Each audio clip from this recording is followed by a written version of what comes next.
WWE produced a 24 episode on WrestleMania this past year, and this is a bit different from previous years because they would always release the WrestleMania 24 episode like the night after, or actually the night of the Royal Rumble. As soon as the Royal Rumble would be over, they would do a 24 special on WrestleMania the previous year. Just last year, the 24th WrestleMania last year in 2019 took place immediately following the Royal Rumble, and that's usually a tradition I look forward to. However, things have certainly changed drastically now. Things are a lot different now, and I think this is the 24th episode they produced that they just want to get over. They're thinking to themselves, we can't do a real WrestleMania. Maybe we'll do something after Rumble, we'll make it special, but just get this shit over with. Let's forget about WrestleMania, let's forget about 2020. I think that's how a lot of people are feeling about this. So you start off with Triple H giving everyone a motivational speech to entertain people while they're all at home, and that's what they did. I thought WrestleMania was alright this year. I think considering the circumstances, you can't compare it to a real WrestleMania, but I think as a show it was very entertaining. We start off, I think from a year ago, they show Kathy Kelly, when she was still with the company, talking about WrestleMania taking place in Tampa. Then we see Bayley, Sasha, Charlotte, Natalya at the stadium. Then this would probably took place in 2019. There's a kind of a sad part. We see Rhea Ripley, and she's at the Raymond James Stadium in Tampa, and this is right before COVID hits. I remember they showed footage of it, and unfortunately everything went to hell. But this was a nice segment. So they're showing a lot of Rhea Ripley, her journey to the WWE, when she got her tryout, and she's the first focus, and of course when she wins the NXT UK title when she pinned Toni Storm. Once the COVID outbreak happens, they're thinking to themselves, alright, we're going to have to try to make contingency plans. We're working already with Tampa. How are we going to host 70,000 people to make sure that this thing doesn't get too bad? And then everything went to hell. We see the NCAA cancels the men's and women's tournaments, and then the Olympics, the 2020 Olympics are canceled, so a lot happened. So they lose WrestleMania, and it takes place at the Performance Center. It's not in Raymond James Stadium, and I'm interested if they ever go back to Tampa. I think they will. My gut tells me they'll do another show one time in Tampa Bay at Raymond James Stadium. I think they would do it one time there. Another show, maybe WrestleMania 38, or even maybe, I don't even know if WrestleMania 37 is going to happen. I doubt it now, but we'll see. Next, we go to Drew McIntyre, and he was actually at a UK media tour, and he was filming a commercial for WrestleMania. He was carrying barrels, and he's one of the guys, probably the guy who I felt the worst for, because he lost his big moment. He's probably never going to main event WrestleMania, and probably not win the belt at WrestleMania, and beat Brock Lesnar in a 5-minute match. So he's the guy I felt the worst for of everyone on the main roster. He really got hit the worst because he lost his major moment.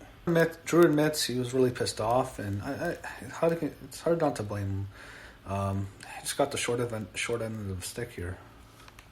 They were showing highlights of him in 3MB, and the stuff was awful.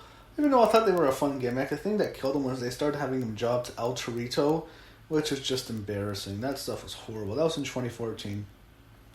Go back to 2014, and who would think Drew McIntyre, the guy who's jobbing to El Torito in 6 years' time, he's going to go and main event WrestleMania 36, and he's going to defeat Brock Lesnar in under 5 minutes to win the WWE title. That was the time right after Brock Lesnar broke the Undertaker streak. You would have been laughed out of the building. They would have mocked you forever. I would have laughed in your face. And, we never know how things can change. And, things obviously went very well for Drew. They released him on June 12th of 2014, and he was cut. Then he went to the Indies, and he did really well. He got over well on the Indies, which surprised me. He did well in Ring of Honor, and he did actually very good in TNA Impact. And he got signed back. Then Drew gets signed to NXT. He does well there. He wins the title, and then he wasn't there for long. And then he went back in 2017 to NXT. And then in 2018 is when he debuted on Raw. Then we get to the Royal Rumble, and this is where Drew wins the Rumble, and he just shines. He comes in and he eliminates Brock Lesnar in one of the best visuals of the year. Brock's he's the Universal Champ. He was going to win the Rumble. He's destroying everyone. He kills everyone. Drew comes in and he kicks Brock Lesnar's head off. He gives him a devastating Claymore, knocks Brock out, and Brock sold it perfectly. Brock was out as Drew stared at him from the ring. It was just an incredible visual. And Drew goes on to win the Rumble. And at the end, Drew kind of feels guilty because of how bad everything's going on in the world, and he looks at himself. He wants to give everyone a good show, and he tries to make a positive out of a negative. They go to John Cena, and they're filming the Firefly Funhouse, and this big portion of the 24 now goes to Cena. We see various wrestlers. Looks like they're trying to make the most of it. They're motivated to give everyone a good show. Next, we go to Braun Strowman, and he has kind of an interesting story about how WrestleMania worked out for him this year. Basically, he didn't have a match, and he wasn't expecting to have a match, so he did a road trip from Florida all the way to his home in Wisconsin. And what happens is, when he arrives in Wisconsin, he's called, and he says, you have to be in Orlando, you're scheduled for a match or something. And he has to get a plane, and he goes to Orlando, Florida. He's back in Florida. And then he's told, you're facing Goldberg, and then all of a sudden he becomes champ. And Roman had to pull out of the match, and he puts over Roman really big. He respects him for what he did, making a sacrifice for his family. He did the right thing. And then Braun goes in. He beats Goldberg. He becomes the Universal Champion. And we learn a lot from Braun of where he is. I knew the story Mark Henry got him in. I remember hearing that story a while ago. I know that. But he talks about being bullied, and he even gets emotional and cries. And I thought Braun came off very likable here. I thought he did very well. Next, the spotlight shifts to KO. We hear a lot about him. He talks about his time in the WWE. And, of course, he talks about the whole WrestleMania journey. He talks about his previous WrestleManias. WrestleMania 32 was his first one. He loved it. That's his first time he was there. He got a huge pop, even though he lost in 33 in the match with Jericho. And that's when Vince infamously despised the match. I don't know why. I still don't know why Vince hated Jericho and Owens. I've watched that again recently. It wasn't too bad. And at 34, he has the tag match. It was him and Sami Zayn against Daniel Bryan and Shane McMahon. Very disappointing matchup. That was not a very good match. It was cool seeing Daniel Bryan make his big epic return. He had that amazing promo on SmackDown, but the actual match was just kind of average. To be honest, it wasn't a very good match. It wasn't positioned well. And of course, he misses 35. And I think for WrestleMania 35, he was probably originally going to face Daniel Bryan for the title. But then Kofi got over big, and I think they switched plans, and they had to. So I think if KO faces Daniel Bryan in that match, he probably gets booed, and the fans would have chanted Kofi. So he gets a big WrestleMania moment, sort of, when he gets to jump off the sign. This was definitely the best match he's had at WrestleMania. Him and Seth had a great match, and he tells the story of how he didn't look at it as a step down. He wanted to have a great match, and he viewed this WrestleMania as any other WrestleMania, just as big as the other one, which was a great attitude. And also, he tells the story. I think he was at Raymond James Stadium with his dad one time, and he saw the big monster trucks. He was at a monster truck show, and he saw the big pirate ship, because it's Tampa Bay Buccaneers, or a football team based on a pirate name, and he decided he wants to jump off the pirate ship. He didn't get to jump off the pirate ship, but he did get to jump off the WrestleMania sign. Next, the focus goes on Rob Gronkowski. This is like the skippable part. I think with Gronkowski, I thought they'd push him more. I thought they were going to really get behind him, but then he leaves WWE, and I don't think he'll come back. I think it was a one-time stint. The WrestleMania thing kind of sucked, and that should be it. Hopefully that's it. So Vince McMahon has a rule. He'll never ask a wrestler to do something he wouldn't do himself. And that's when he jumps off the big, I don't even know what it was at the Performance Center, that stand or that scaffold.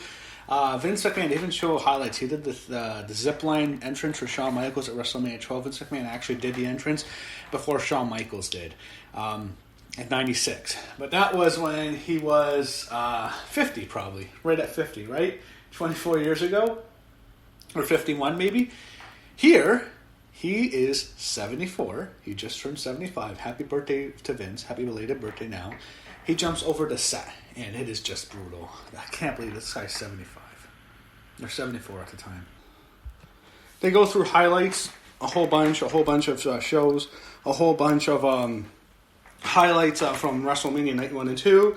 You know, the Mandy Rose Otis thing, which, even though it turned out to be well, it was a cool WrestleMania moment. John Morrison retaining the title in the ladder match. Just a whole bunch of, just a lot of Charlotte, Bayley winning, Alexa Bliss and Nikki Cross winning. They go through the highlights. Becky Lynch's entrance, and I'm sure that would have been a really awesome entrance at WrestleMania. I think it was supposed to be similar to the entrance you had the year before with Charlotte making her big helicopter entrance into WrestleMania 35. I think this year would have been a truck for Becky Lynch. They show Kevin Owens getting his big first WrestleMania moment, to him at least, when he defeats Seth Rollins in a great match, and we go to Braun Strowman. We see him get his big moment when he defeats Goldberg.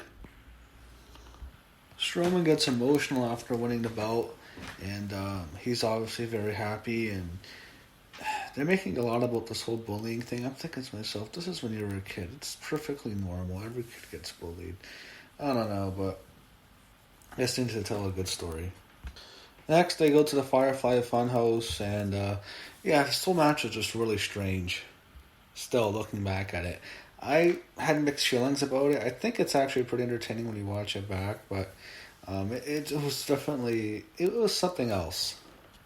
After that, we go to Rhea Ripley and her match with Charlotte. They show highlights of that next, which I thought was a good match. I thought that was actually almost a great match, actually. If it wasn't for the crowd, it would have been excellent. The whole thing with the Charlotte-Rhea match was after it, they showed this. I guess we didn't see this. They wouldn't because they didn't record it, but Rhea and Charlotte embrace after the match, after Charlotte wins the title. They hug, and Charlotte's really putting her over, and Charlotte's clearly the veteran, Rhea's the younger one. Charlotte's telling her how good she did in the ring, she's basically thanking her for the match and putting her over really well. And I thought that was actually a really cool moment. After they finish the profile on Rhea, next they go to Drew McIntyre. They show the Drew McIntyre Brock Lesnar match highlights. Wasn't really a match, it was just like basically a sprint. Brock's been doing all these matches. Ever since that Goldberg match, Brock always has to do his matches. So the Drew stuff was really good. They show him, of course, defeating Brock, and backstage he's the champ. He's congratulated. He walks through the Performance Center, and to him it's a huge deal. So you can tell really it doesn't have a huge difference.